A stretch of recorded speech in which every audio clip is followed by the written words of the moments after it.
شروع اللہ کے پاک نام سے جس نے اس دنیا کو ہمارے لیے مسخر فرمایا۔ درود پر آقا نامدار حضرت محمد مصطفیٰ صلی اللہ علیہ وآلہ وسلم اور ان کی آل پر۔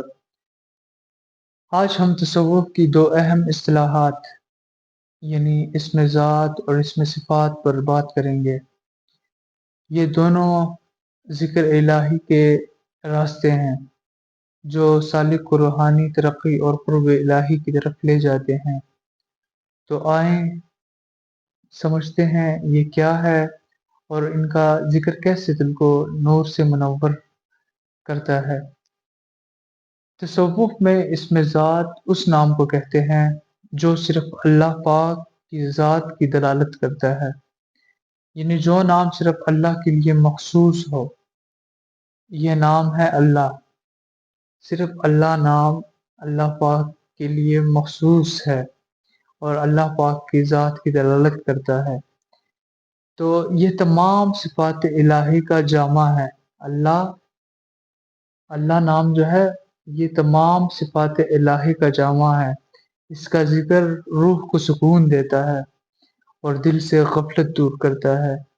جب سالک دل سے اللہ اللہ کہتا ہے تو اس کا دل زندہ ہو جاتا ہے اور اس کی باطنی آنکھ کھل جاتی ہے۔ صوفیاء کرام اس کی اہمیت میں فرماتے ہیں کہ اسم ذات کا ذکر دل کو اللہ کی طرف متوجہ کرتا ہے اور روحانی ترقی کی راہیں کھولتا ہے۔ چشتی اور نقشبندی سلسلوں میں دل پر اللہ اللہ کی ضرب لگانے کا خاص طریقہ رائج ہے۔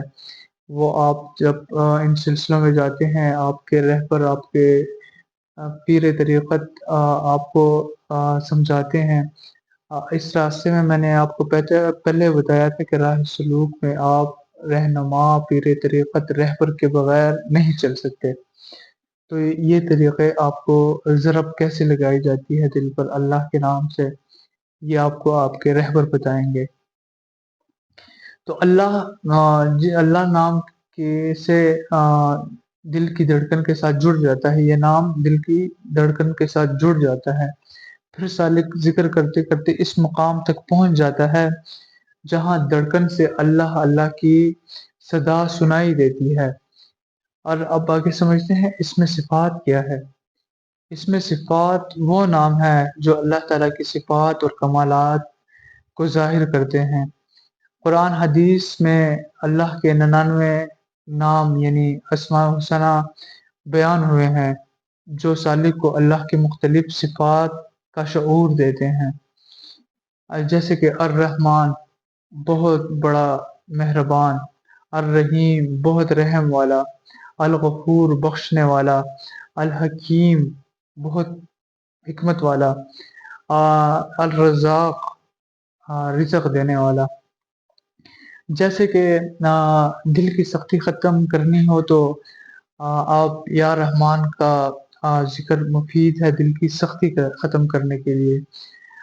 علم و حکمت کے لیے یا حکیم کا ورد، روحانی بصیرت عطا کرنے کے روحانی بصیرت کے لیے یا حکیم کا ورد جو ہے وہ کرنا پڑتا ہے۔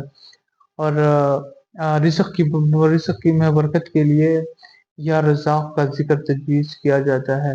صوفیاء فرماتے ہیں کہ اسماء صفات کا ذکر بندے کو اللہ کی صفات اپنانے کی ترغیب دیتے ہیں، جیسے رحم دلی، سخاوت اور علم اور محبت۔ اس میں ذات اور صفات میں اس میں ذات اور صفات میں فرق جو ہے، اسماء و صفات اور پہلو آپ یہ ٹیبل پر دیکھ سکتے ہیں۔ کل ہم اگلی ویڈیو میں ذکر کا طریقہ اور روحانی فائدے بھی بیان کریں گے، لیکن اس میں ذات اور اسماء صفات دونوں ہی اللہ کی یاد کے حسین راستے ہیں۔ اس میں ذات ہمیں اللہ کی طرف کھینچتا ہے اور جبکہ اسماء صفات ہمیں اللہ کی صفات اپنانے کا درس دیتے ہیں، جیسے میں نے آپ کو پہلے بتایا کہ رحم دلی، سخاوت، محبت اور علم بانٹنا، یہ اس میں صفات ہمیں یہ اللہ کی صفات اپنانے کا حکم دیتے ہیں، درس دیتے ہیں۔ آئیں اپنی زندگی میں ذکر کو شامل کریں اور دل اور روح کو اس خوبصورت نور سے منور کریں۔ اس ویڈیو کے اختتام اس خوبصورت بات کے ساتھ کہ ہدایت ان کا دروازہ کھٹکھٹاتی ہے جو ہدایت کے طلبگار ہوں۔ اگلی ویڈیو تک کے لیے اللہ حافظ۔